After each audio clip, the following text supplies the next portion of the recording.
Bagi gua orang-orang yang seperti itu, Habib seperti itu anak pungut, bukan anak bener. Boleh jadi asalnya dulu anak orang dipungut atau anak zina. Begitu aja selesai. Otak gua begitu konfirmasinya. Gitu. Sampai hari ini akhirnya kan minta Tengku kasih rekening. Aceh mau diganti rugi kepedihan hati saya. Gua kasih, dia minta rekening, gua kasih. Sampai sekarang seperak Aceh kagak, cuma minta doang. Ya artinya apa di sini yang gue simak? Mereka memang benar, habaib ini sangat meremehkan orang-orang yang bukan Alawi. Di mata mereka kita ini kambing. Tapi apakah semua seperti itu? Bisa jadi semua, bisa jadi sebagian. Tapi fakta di lapangan rata-rata begitu. Biarpun berjubah, tetap di mata mereka kita ini ahwal. Ahwal itu berarti bukan bibi. Kalau kata-katanya bibi, tapi faktanya nggak ada kemuliaan. Ya, tapi Habib-habib yang ada di sini nih harus kita curigai. Apakah benar anak asli atau anak TKW yang jadi Habib? Nah, kita nggak tahu. Nasab kan bisa di sekarang. Gitu. Ini kejujuran hati gue ngomong, bukan kebencian. Makanya Habib-habib pakai otak sikit dengan ilmu yang saya miliki. Iya. Dan saya tidak membela nasab Habib, enggak. Ingat itu. Karena Habib ini bisa palsu. Iya. Bisa anak pungut jadi Habib. Gitu loh. Gitu loh. Tapi pertanyaan saya sekarang, ada nggak Habib yang membela saya? Ada nggak Habib yang membela saya di ketika saya benar? Gitu pertanyaannya. Ada nggak yang rela membela saya di ketika saya berjalan di atas garis kebenaran, ya, lalu ada sesuatu masalah, mereka membela saya sampai mati-matian bahasanya? Enggak juga. Ente pernah nggak datang ke seseorang, marganya Alkaf, kita dari telepon pagi gini, live begini, ente main ke tempat anak, ya kan? Insya Allah anak sambut antum, anak tunggu antum. Ya khair, mancingnya di sono. Oke, datang, bawa mobil datang. Sampai di sana, aneh diusir. Ajib nggak? Maksudnya gimana? Iya, sampai ke sana gua udah beliin makanan buat dimasak bareng-bareng, gitu kan? Ujungnya gua diusir, disuruh pulang. Sama siapa? Sama yang punya rumah, yang undang gua datang pulang, yang undang gua ke rumahnya. Soptoh kali itu mah Tengku bercanda. Lah Soptoh bagaimana Soptoh? Masa Soptoh suruh orang pergi, kita pergi? Gua pergi langsung. Beneran, maksudnya beneran. Beneran. Saksi banyak kok. Semuanya dan juga para kibiners. Nah, di sini ketika kita membahas khurafatnya kaum Habib, khurafatnya kaum Ba'alwi, cerita-cerita dongeng kaum Ba'alwi, beliau malah menganggap bahwa kita ini merupakan kelompok besar yang ditunggangi oleh sesuatu sehingga kita ingin mengganyang Ba'alawi gitu. Itu tidak apa-apa, pemikiran kalian silakan gitu. Tetapi antum kan tahu model saya itu, Bib. Saya itu kalau nggak bener ya nggak bener. Kalau bener ya bener. Bukan pengakuan-pengakuan doang gitu. Dan bukan menyerang orang secara keseluruhan, secara ras. Nah sekarang kenapa? Seolah-olah ini seperti konspirasi besar. Setelah muncul Kiai Imad itu banyak orang yang mendukung tesisnya begini begitu. Apakah karena uang, karena biaya? Bukan. Karena banyaknya orang yang ditipu, banyaknya orang yang jadi korban, banyaknya orang yang dipersekusi, banyaknya orang yang sakit hati. Jadi ini bukan konspirasi besar, ada upaya-upaya untuk apa manfaat dan pengaruh kalian. Kalau kita menyebutkan ini konspirasi besar sehingga ingin merungkatkan ataupun ingin mengganyang Ba'alawi itu siapa? Seberapa besar pengaruhnya di Indonesia? Nggak ada pengaruhnya. Pengaruhnya cuman goar-goar seperti si Rizik, si Bahar. Kan itu bukan Ba'alawi secara keseluruhan. Nah, Bang Mamat kan tahu, Bang Mamat Asegaf. Bang Mamat sendiri pun difitnah sama mereka. hanya untuk kepentingan mereka, hanya karena kedekatan Bang Mamat dengan TIJ. Kenapa sih tidak bisa berpikir logis gitu? Dulu kita sama-sama mengganyang orang-orang yang menipu berkedok agama, menjual jimat-jimat. Tapi ketika antum berhadapan dengan orang model si Bahar, jual siwak bekas, siwak second jigong dia tuh, antum malah nggak bisa logika lagi. Nah, ketika antum nasab antum dibahas, bantah dengan bantahan yang rasional, dengan bantahan-bantahan seperti yang pernah disebutkan syarat-syaratnya oleh dari kalian sendiri. Jajarkan kitab-kitabnya, bawa manuskripnya, dan tes DNA sekarang kok. Apakah itu berlaku untuk keturunan Wali Songo saja? Kenapa antum tidak berbicara ketika si Bahar mengatakan Wali Songo itu tidak punya keturunan, kalaupun ada dari jalur laki-laki, dari jalur perempuan? Kenapa antum tidak berbicara ketika si Bahar menyuruh Kiai Imad untuk membongkar makam Nabi untuk ngambil sampel DNA? Nah, kenapa antum tidak mengingatkan si Bahar ketika baca kitab sungsang dari kiri ke kanan? Apakah antum membenarkan karena itu Ba'alawi? Kalau si TIJ ini, sayang itu bukan arti melindungi. Sayang itu dia siap mengkritisi supaya nanti tidak menjadi fitnah. Antum kan sering ngomong sama aneh, ini mereka parah, itu pun antum berani di belakang cemen. Ini mereka itu sekarang cerita begini, siapa ente ya? Berani di depan aneh. Justru kalau di belakang ente konspirasi sama si Bahar. Aneh tahu. Aneh ada foto-fotonya waktu antum datang ke tempat si Bahar. Saat kita masih berteman. Nah, ente tahu kenapa aneh menyerang mereka, menyerang kalian lah, aku bilang gitu. Kenapa ente tidak membocorkan ke publik? Kenapa justru ngomong di belakang? Saya banyak merekam omongan kita, cuman saya tidak publikasi. Kenapa? Nanti Anda akan dikucilkan oleh kalangan Anda sendiri. Nah, termasuk bahasa, kalau orang Arab sudah campur Jawa, Bang, parah itu. Nah, itu ada kalimat-kalimat rasis seperti itu. Cuman saya tidak menanggapi itu. Kenapa Anda tidak mengoreksi? Tidak berani mengoreksi internal Anda. Ketika ada gerakan besar yang merungkatkan kalian, justru di situ framing. Ini gerakan besar. Enggak ada konspirasi manapun yang ingin mengganyang Ba'alawi. Emang siapa Ba'alawi itu? Pengaruhnya apa? Kalau dalam saya beragama nggak ada pengaruh. Saya nggak berguru kepada guru yang berguru kepada Ba'alawi. Saya tidak berguru kepada guru yang diajarkan ilmu Habib. Justru ilmu Habib yang saya lihat, yang saya tonton sekarang banyak sekali beredar di media sosial, itu tidak sesuai dengan akidah kami. Nah, bahkan pemahaman tentang karomah aja nggak sesuai dengan pemahaman kami. Masalah kewalian pun nggak sesuai dengan pemahaman kami. Antum kan pernah bilang sama aneh, wali majdub itu enggak dipamer, enggak diarak-arak, enggak berhubungan langsung dengan masyarakat, dengan umat. Takut umatnya tersesat, atau takut kalau ini nanti jadi bencana. Kenapa antum nggak berani ngomong itu sekarang? Kalau itu bukan kebenaran, Beb. Bukan. Itu pembenaran. Kenapa antum diam? Mana ilmu yang antum ajarkan ke ana untuk jujur, untuk ngomong apa adanya? Jangan menjela-menjele. Ketika orang tidak membela kita, kalau orang itu benar, katakan benar, walaupun dia tidak di pihak kita. Ketika dia membela kita, orang itu nggak benar, bilang nggak benar. Apa begitu Islam? Apa begitu Islam? Nggak begitu. Siapapun pelaku kejahatannya, siapapun pelaku penistaannya, siapapun pelaku penyelewengannya, harus kita tuntaskan, harus kita bahas. Itu tanggung jawab kita sebagai umat Nabi Muhammad, amar ma'ruf nahi mungkar. Ini kalau ngelihat orang lain salah nampak sekali.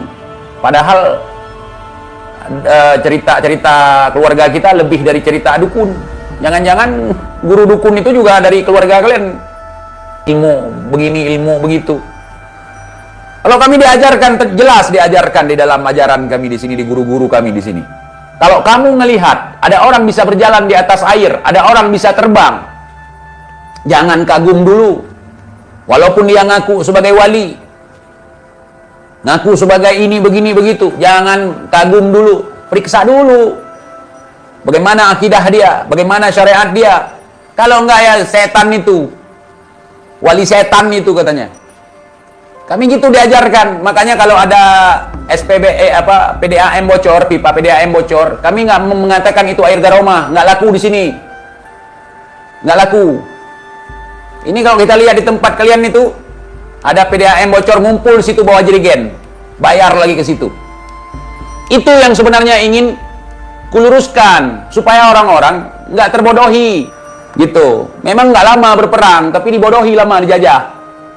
Kalau kami di sini 60 tahun lebih berperang, bukan dijajah. Ingat itu. Aceh itu diperangi sama Belanda 60 tahun lebih, tapi nggak pernah dijajah. Kalau kami bilang, kami nggak pernah dijajah, betul. Karena perang. Oh, di sana itu kan dijajah. Dibikin pangkalan besar. Dikuasai. Habib-habibnya dijadikan teman. Contohnya Menir Usman. Kenapa kau nggak berani bantah Menir Usman itu antek Belanda? Ketika aku bilang, Menir Usman itu antek Belanda, Bib Mamat, Aventador. Oh, itu saya nggak tahu, Bang. Kalau nggak tahu, diam aja. Kau tahu kan permasalahannya apa? Kenapa orang mengungkit-ungkit? Karena setiap hari moncong-moncong si Bahar, moncong-moncong si Rijik cuman ngomong, datuk-datuk kami, karena jasa datuk kami. Seharusnya kau ingatin mereka. Sebelum kami ingatin, itu sebenarnya tugas keluarga. Menjaga nama baik keluarga, menjaga nama harum keluarga kalaupun ada. Kalau keluarga aku sendiri yang tegur. Udahlah, nggak usah dilebar-lebar. Makin kalian lebarkan, makin rungkat kalian.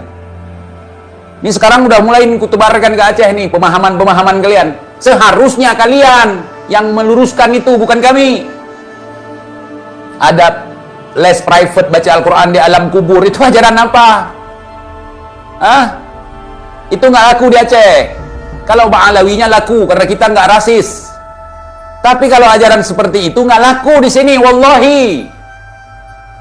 Akan diketawakan sama bocil-bocil kalian. Makin kalian lebar-lebarkan ke sana kemari, konspirasi, PKI ini itu segala macam, makin hancur. Si Rijik aja ketar-ketir sama gue, apalagi lu. Lu kenapa nggak berani roasting gue?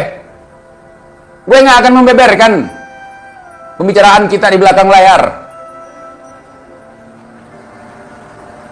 Lu kalau di belakang layar, Pak Taufik begini, Pak Rijik begini, kelompok si Kumar begini, kelompok si ini begini. Gua nggak suka seperti itu. Kalau berani di belakang, di depan pun berani. Kalau jangan gibahin di belakang kalau nggak berani di depan. Orang seperti itu kalau di Aceh namanya muke webu meliku we. Kalau depan bau nasi, kalau belakang bau we. Coba. Kalau berani ente buka ini. Masalahnya di mana? Sekarang ada orang yang dipersekusi, ada orang yang ditipu, ada orang yang disakiti. Kalau ada peluang seperti ini, wajar kalau mereka bersatu, bergabung. Emang nggak boleh? Saya misalnya pernah di penjara, ada yang lain pernah didawiri, ada yang lain pernah macam-macam oleh kelompok kalian. Saya nggak takut kalau Ba'alawi rungkat. Saya nggak akan takut kalau Ba'alawi nggak ada lagi pamornya. Tetapi saya sangat khawatir apabila ajaran Nabi tidak ada lagi di negeri ini. Terutama dengan ajaran-ajaran yang mulai menceritakan leluhur masing-masing. Leluhur saya bisa nurunin hujan susu dari langit, nurunin rantai emas dari langit. Leluhur saya bisa menghidupkan orang mati. Leluhur saya mi'raj sehari 70 kali. Itu yang saya khawatirkan. Nggak ada Ba'alawi, kita nggak khawatir. Nggak ada lagi Islam di negeri ini. Nggak ada lagi sunnah Nabi di negeri ini. Itu yang kita khawatirkan. Kalau nggak ada Ba'alawi, nggak ada manfaatnya pun. Untuk saya pribadi, saya bilang. Kalau misalnya, si Bahar bukan cucu Nabi, si Rijik bukan cucu Nabi. Kerugian kita apa? Kalau mereka seandainya cucu Nabi, si Bahar cucu Nabi, si Aventador ini cucu Nabi, si Rijik cucu Nabi, keuntungan bagi umat apa? Kita harus seperti itu. Harus mengukur keuntungan kalau ada dia, kerugian kalau nggak ada dia. Nggak ada ngaruh sama sekali. Gitu. Karena kita umat Nabi. Umat Nabi aja jadi umat Nabi udah syukur. Gua masukkan video-video ceramah Habib. Gua masukkan video ceramah Habib ke Facebook gue. Mereka diketawai. Mereka diketawai. Bahkan Ba'alawi sendiri, Ba'alawi Aceh nggak berani komen. Kalau dulu banyak Ba'alawi komen, gua rezim lah, udah mulai ikut rezim begini begitu. Ketika gua paparkan, ketika gua upload semua video-video khurafat segala macam itu, orang jadi berani. Gue bukan berani karena rame, gue nggak ada yang dukung juga nggak apa-apa. Nah, kita tahu di Aceh Ba'alawi banyak, dan gue nggak membuat permusuhan dengan mereka. Gue jelaskan, dan mereka mengakui itu. Yang sialnya mereka mengakui bahwa ada ceramah seperti itu, tetapi mereka nggak berani menyalahkan mereka. Yang disalahkan kita, su'ul adab lah, nggak hormat sama Habib lah. Hati-hati, jangan ngomong sembarangan untuk Habib. Kalau Habib ngomong sembarangan untuk Nabi boleh? Hah? Lucu kalian. Kan pikir kalian siapa? Macam orang penting sekali. Ini kalau memang Aventador berani sekali, cerdas memang orangnya, tapi nyalinya nggak cukup. Cerdas doang kalau nggak punya nyali untuk apa? Ada roasting gue. Ketika ada foto-foto Kiai Imad, foto si Kori dulu, foto orang-orang yang Gus Fuad. Kenapa foto gue nggak ada? Gue merasa sedih. Gue ada di golongan Kiai Imad. Kenapa ente nggak tempel foto aneh? Takut. Takut apa ya? Takut gue beberkan. Dulu ente, waduh, gue salut sama ente dulu. Kalau benar katakan benar. Tapi giliran kena, kalau dulu kan banyak Habib palsu ngaku-ngaku Habib gitu, langsung ente respon. Ketika disekak sama si Alwi, dibilang ente si ente pun nggak berani membela diri di depan umum. Di belakang ngapain? Di belakang kita dibeberkan, kita dikatakan difitnah Syiah misalnya, kayak kau Aventador, Bang Mamat. Bang Mamat 007 ini dibilang, "Woi, PIJ, ente itu kan berteman dengan Muhammad Assegaf, Aventador 007 Malang itu, Habib Malang katanya. Dia itu Syiah, Bang." Masa iya, saya bilang sama si Alwi. Syiah dia, saya udah tanya sama Habaib, katanya. Kenapa kau nggak berani? Hah? Mutar-mutar sana sini. Kau putar-putar kayak gimana pun kita udah tahu sejarah kita. Itu orang-orang dari Sumatera Pasai itu yang datang ke Pulau Jawa. Masih ada keluarganya di sini. Kuburan-kuburan ayahanda mereka, kuburan datuk mereka di sini. Sunan Gunung Jati, dari mana itu? Sunan Gresik, dari mana itu? Ente tahu itu, cuman ente, takut hilang pamor ya kan? Karena kalau nggak ngaku itu seluruh keluarga ente hilang pamor. Kalau kami nggak, siapapun datuk kami nggak akan hilang pamor. Tetapi yang penting hari ini, siapa kita hari ini? Bukan siapa datuk kita. Kalau datuk kita orang hebat, kita hari ini orang bejat ya nggak mau gue ngaku-ngaku, malu. Orang Samudra Pasai, dari mana orang Samudra Pasai? Orang dari Hijaz, orang dari Iran, dari Persia. Ini datuk saya. Kalau nggak ada datuk saya, kalian masih menyembah pohon. Mat. Ini dengar nih, Mat. Cuman gue menghormati lu, teman gue, sahabat gue. Antara lu sama gue aja, aku tanya sama lu. Yang pingin kali berteman sama gue siapa? Gue apa lu? Seminggu gue diamin lu chat gue. Dia mau kenalan sama gue. Dia ngechat, "Assalamualaikum bang, begini bang. Gue nggak peduli. Gue pikir itu orang siapa lah itu. Kemudian chat lagi, tiap hari chat. Ngechat gue. Seminggu gue lihat nih banyak kali chat dari orang ini gue baca. Bukan gue yang ngejar-ngejar lu, ingat tuh ya. Gue kasih tahu nih orang-orang nih semua biar tahu, biar mereka paham bahwa lu nggak penting bagi gue penting bagi lu waktu itu. Baru, waalaikumsalam. Dari mana bang? Saya perkenalkan nih, saya Muhammad Assegaf, saya dari Malang, ini gitu. Nah, baru gue jabanin lu. Nah, lu mau jadi cepu ya, mau jadi cepu tentang dukun gitu. Nah, sekarang gue bilang orang-orang dari keluarga kalian lebih pada dukun. Kenapa ente nggak berani? Ente tahu ini menyesatkan, ini membodohi, ini mengotori nama baik baginda Nabi. Kenapa ketika yang melakukannya keluarga ente diam. Contoh nih, si Kori ganteng. Nah, kemarin-kemarin si Kori ganteng, si ompong, si inilah, si itu, si monyet, si beruk. Sekarang kok jadi harimau? Mana ada beruk bisa berubah jadi harimau? Kecuali Garomah Habib. Ya, dengan Garomahmu bisa merubah Kori jadi harimau sekarang dari beruk.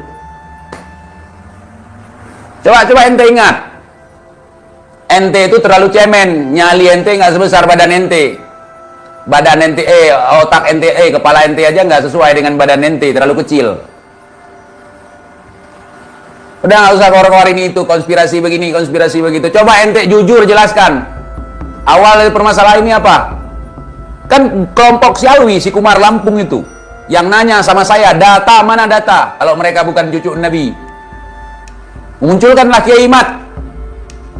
Kan tiap malam itu nanya, data, woi data, ente jangan fitnah, ente jangan ngomong doang, mana data kalau kami itu Habib palsu, kalau kami itu bukan cucu Nabi. Kenapa sekarang marah? Berani nggak kau Bang Mamat? Kau bilang itu sama Bang Taufik, masalah ini sebetulnya sepele, itu oleh kaum-kaum si Alwi, si Umar, nyenggol-nyenggol TIJ, si Sodik. Sudah aku bilang, aku bukan siapa-siapa, aku bukan orang keramat, aku bukan cucu Habib, aku bukan cucu Nabi, aku bukan cucu pahlawan, bukan cucu bangsawan, bukan siapa-siapa. Tapi jangan coba-coba kau main-main dengan aku. Kan begitu. Jangan kita menyepelekan orang lain kalau kita belum tahu siapa dia, walaupun omongannya nggak jelas seperti gua, ceplas-ceplos. Kalau aku nggak mempan, disuap-suap, disogok-sogok, nggak mempan. Apalagi cuman perempuan diiming-imingin, nggak mempan aku. Nah, kalau misalnya ada citra buruk tentang Aceh, bahwa laki-laki Aceh itu doyan perempuan, semua laki-laki doyan perempuan, kecuali yang nggak normal, doyannya laki-laki. Aku sudah ngingatin, ini supaya tidak besar, Bang Mamat, tolong kasih tahu ke mereka, ingatkan si Alwi, ingatkan si Kumar. Jangan mereka pikir gue takut sama mereka. Ini nggak ada hubungan dengan konspirasi besar ingin mengganyang Alawi. Kalau kita meninjau manfaat apa, kehebatannya apa. Kalau orang buat konspirasi untuk menggulingkan sesuatu, itu tentu karena dia punya kehebatan, karena dia punya kelebihan, karena dia punya pengaruh. Ini Habib kalau di Pulau Jawa mungkin berpengaruh. Kalau datang ke sini Habib nggak ada yang ngaku dari Tarim, semua ngaku saya dari Aceh, saya orang Aceh juga. Terus apa yang mau kalian banggakan dari Tarim itu? Si Alwi datang ke sini ngakunya saya orang Aceh bang, saya Aceh juga bang, saya Aceh juga TIJ. Kenapa nggak ngaku orang Tarim? Malu, nggak pede sama orang Aceh gitu. Jangan melebar kemana-mana. Si pengacara Robito sampai sini ngomong bahasa Aceh dengan terbata-bata. Saya orang Aceh juga. Saya mau nyari Syarifah Aceh, tapi yang asli. Lu aja kagak jelas, kok suruh nyari yang asli. Nah, jadi kalau Habib datang ke Aceh, seperti si Alwi ini yang udah, si Alwi, kemudian si Faisal, sampai sini nggak ngaku orang Tarim. Itu yang gua heran. Di depan gue dia ngaku, aneh orang Aceh juga. Orang Aceh aneh. Hilang keramat Tarim sampai di Aceh. Itu yang heran gue.